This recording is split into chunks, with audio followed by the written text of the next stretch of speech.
Buenas noches, bienvenidos una vez más a La Llave de los Secretos, esta noche con Roy Mira, donde vamos a tratar un tema muy interesante, donde vamos a hablar del tema de lo que son las posesiones, lo que son los tipos de espíritus que existen, y bueno, qué más que para tratar este tema también que con un experto como es Roy. Roy, buenas noches. Buenas noches, David, encantado nuevamente de estar acá con ustedes. Claro que sí, hombre, muchas gracias, hombre, por aceptar nuestra invitación. Oiga, hoy vamos a tocar un tema de esos que son candela. Vamos a hablar de los espíritus y lo que es una posesión. Hay mucho tema para tratar ahí porque la verdad es algo demasiado extenso y tiene muchas ramificaciones y todas son bastante complejas, por así llamarlo, pero es un tema que cuando se sabe manejar se puede tornar algo sencillo. Sí, es cierto, es cierto. Por ejemplo, bueno, le cuento, señor. Por ahí tuve un exorcismo la semana anterior, una joven de una de las comunas de Medellín. Pensamos hasta dónde llega la maldad. El asunto era de pronto un exnovio suyo que quería nuevamente que esta muchacha retornara, pero cuando las personas de pronto no acceden a ciertas cosas, lo que hacen es buscar o manipular la energía de la persona a través de una bruja o una persona que trabaja cosas negativas, y lo que pretendían era que precisamente la relación con la persona en la cual ella vive actualmente obviamente se dañara. Entonces decía él que tenía momentos donde él, por ejemplo, llegaba a la casa y ella era de un genio insoportable. Decía, era muy extraño porque era como si estuviera hablando con mi esposa, pero él decía que él sentía que a la vez ella no era.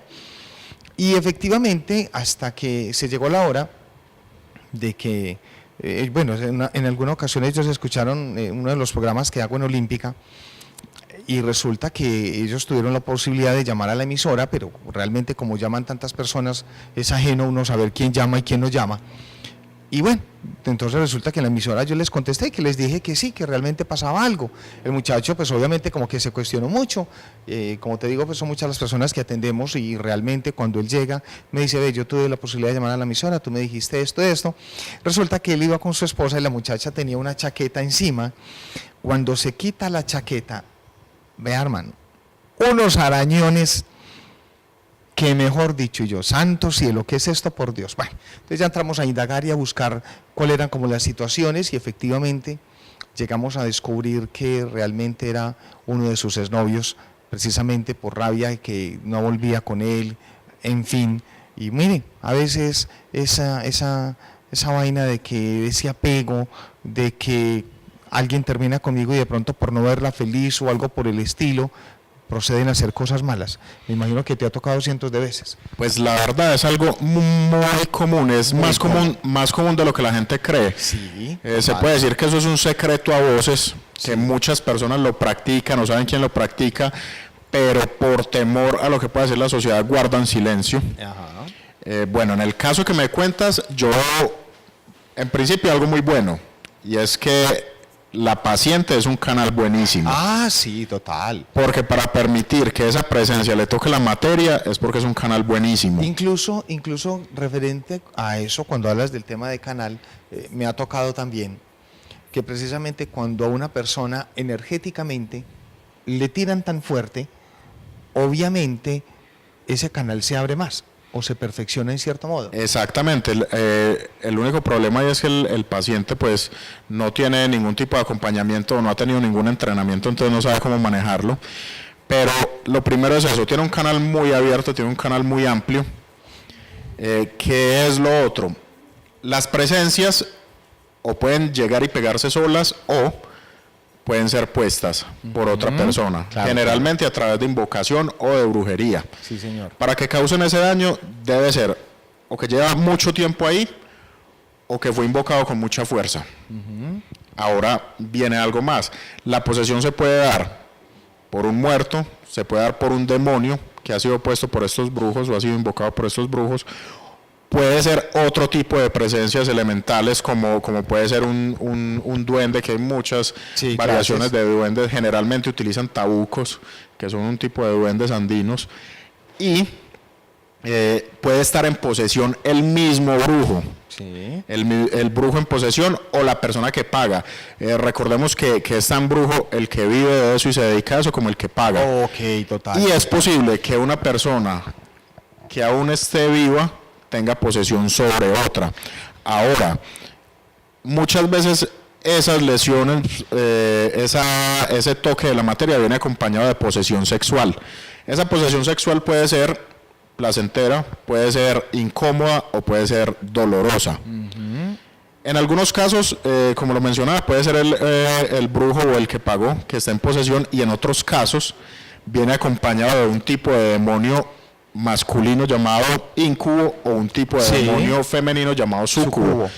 En muchas ocasiones esos demonios pueden ser homosexuales, entonces no quiere decir que las mujeres solo las ataque un incubo. Y hoy en día muy dado precisamente por el tema de la homosexualidad, con mucho respeto, claro, pero se ve mucho, sí. Exactamente, teniendo en cuenta que uno de los demonios más grandes, que es considerado el padre de la atracción sexual entre semejantes, es un demonio llamado Belfegor, Sí. que es el que muchas veces puede generar esas inclinaciones sexuales en los seres humanos. Entonces, retomando el caso, pues la paciente es agredida en su materia porque hay presencias que han sido puestas a través de brujería. En el plano espiritual no existe el espacio, no existe el tiempo. Se puede decir que toda es esencia, por eso se le llama etéreo. Y algo que haya sido hecho hoy puede tener el mismo efecto dentro de 30 años, si no se retira. Esa presencia hay que dominarla, hay que controlarla, hay que someterla, hay que retirarla. Todos los terapeutas tienen procedimientos diferentes.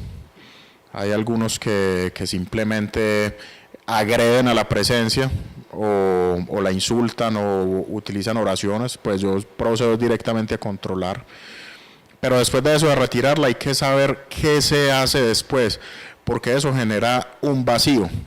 Y después de eso, el paciente puede experimentar depresión o puede experimentar dolor, y en algunos casos se puede decir que incluso pérdida de la razón después de haber retirado esa presencia. Bueno, referente a ello es muy importante también, ciertamente con lo que dices, claro que sí. A ver, cuando una persona de pronto ha sido víctima de hechizo, de brujería, de maldición, de un ataque psicotrónico, entre otros, es muy importante de esa persona, después de someterse a un proceso espiritual de limpieza, de purificación, y que obviamente pues van a poder retirar la entidad o la energía negativa que se encuentre ligada a esta persona, también de cómo esa persona a partir de entonces debe de elevar su vibración. Cuando hablamos de elevar su vibración nos estamos refiriendo a que debe de ser una persona en cierto modo más creyente. Estamos hablando que la religión es un cuento, pero creer en ese Padre Superior es otra cosa. Esa comunicación que se debe llevar con Él, en cierto modo una buena vida, en cierto modo una vida sana, una vida donde no vaya a tener muchas complicaciones. Yo siempre he dicho que la oración es vital. Es fundamental, Es claro vital. que sí. Y máxime como exorcistas que somos, si Dios no está de la mano de nosotros, eso sería imposible realizarlo, porque hay entidades que tienen un poder muy fuerte y que lo único que nos va a proteger realmente es la oración, y sin la oración sería pues como imposible. Entonces, de pronto, ¿qué podemos decirle, Roy, desde tu experiencia, para elevar esa vibración de la persona? Por ejemplo, ¿qué recomiendas tú? Bueno, yo le recomiendo al paciente ser un poco más espiritual. Espiritual no es lo mismo que ser religioso. Total. La persona que es religiosa simplemente está realizando un procedimiento, que de hecho ni siquiera le puede prestar atención.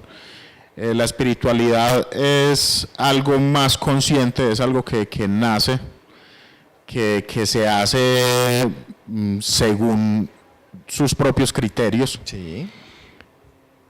¿Qué pasa? Después de realizar un procedimiento, de limpiar a un paciente, es como cuando uno baña a un niño. Lo deja limpio, lo deja perfumado y lo deja bonito. Ya depende del paciente si se mantiene así o si nuevamente procede Cae. a ensuciarse. Yo generalmente utilizo una oración muy fuerte, que de hecho me fue entregada en una de mis canalizaciones, que se llama la coraza o la lorica de San Patricio. Sí, claro. Y es una oración tan fuerte que incluso mis pacientes a veces cuando la hacen se pueden vomitar, Sí, se pueden desmayar, se desmayan, se sí. marean, sienten dolores, taquicardia, etcétera, cosa que no suele causar una oración común. En Olímpica y se le hace corriente. recomendado muchas veces la coraza de San Patricio, sí señor. De hecho, yo tuve la oportunidad de hablar con Patricio en una canalización y cuando él se presentó, pues yo me sorprendí, le pregunté que si él era San Patricio y me dijo que el único santo era Dios, Ah, qué bonito. que simplemente lo llamara Patricio, y que él estaba ahí, que obviamente no estaba solo, que él estaba acompañado de muchos otros que como él se habían dedicado a combatir la oscuridad. Qué bien. Entonces, ¿qué le recomiendo yo al paciente? Eso, o sea, usted en su consciente sabe si lo que está haciendo es bueno o es malo, y de usted depende si se mantiene limpio. Exactamente. Así es de que los hábitos, en cierto modo, hay que pulirlos. La manera como pensamos, la manera como actuamos. Recuerden que de una u otra manera la rebeldía, el coraje, los insultos, el odio, el rencor, son cosas que pertenecen a las bajas vibraciones. Y si de una u otra manera a mí me tocan este tipo de cosas, pues obviamente yo no voy a poder andar en una buena frecuencia. Y cualquier situación de negatividad que quiera llegar contra mí, pues fácilmente entraría, porque es como si encontrara las puertas abiertas realmente. Entonces, ahí hay una situación como ello. Muy bien, ¿qué podemos hablar de pronto, Roy, de una posesión de una persona? Háblame de un caso que te haya tocado bien tremendo de una posesión, por ejemplo. Bueno, casos de posesiones, puedo decir que tengo muchos. Hay un caso que siempre lo tengo presente, y es el caso de un abogado, uno de los mejores abogados del país, escribió una cantidad de libros, de hecho su familia vive de las regalías de esos libros, y él se volvió un habitante de la calle. Cuando los padres lo llevaron a una cita conmigo por la ingesta de medicación psiquiátrica, él ni siquiera parpadeaba, era un muerto viviente, por así decirlo. Cuando él llegó, ni siquiera respondía al saludo, lo único que decía era sí y no sabía manejar más cosas. Y comenzamos a realizarle la terapia. Tenía bastantes presencias. De hecho, tenía más o menos, recuerdo, 118 presencias de habitantes de la calle. Y esos fueron los que provocaron que él comiera como un animal, que quisiera vivir en la calle, que durmiera en la calle. El primero que habló dijo que había sido asesinado a los 16 años por otro indigente que le propinó como 12 puñaladas por una cobija. Otra era una mujer que había muerto de hambre en la calle con un bebé.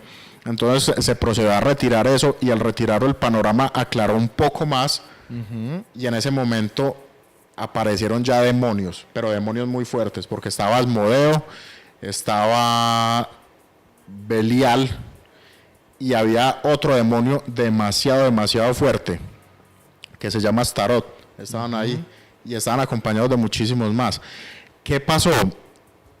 En un principio, cuando narraron la historia, dicen que una mujer que se enamoró de él comenzó a darle bebedizos. Al él ingestar esos bebedizos, se hizo más propenso al ingreso de estas presencias. Por supuesto, claro. Y cuando salía de los juzgados los días viernes, cosa que hacen muchos abogados, o hacemos muchos abogados, ahí cerca al Palacio de Justicia a tomar algo. Hasta que llegó un punto donde él se volvió un habitante de la calle, ni siquiera reconocía a sus papás, intentó matar al papá un día que fueron a sacarlo de la calle. Qué vaina, hombre. Retiramos todas las presencias, y al salir él se despidió de mano, sonrió y dijo que era una casa muy bonita. Cambió totalmente el panorama, la mamá empezó a llorar, se fueron muy contentos, pero después de un rato yo estaba con la medium que me acompañó ese día, que era mi esposa, y empezó a sentir una inflamación en las manos, tanto que ya no podía quitarse el reloj. Cuando canalizamos nuevamente, había un demonio llamado Risiquial, un demonio muy fuerte, y decía que él le pasaba la lengua a ella por todo el cuerpo, y al pasarle la lengua la llenaba de unas espinas gigantes. Eran unas espinas más o menos de 22 centímetros, para hacernos a una idea, Y en ese momento se manifestó Lucifer en persona, reclamando por lo que le habíamos quitado. O sea, ustedes me están quitando lo que a mí me pertenece. Perfecto. Bueno, déjenmelo ahí. Un momentico. Vamos a ir a unos pequeños cortos comerciales y ya regresamos, que esa historia está muy interesante. Ya volvemos.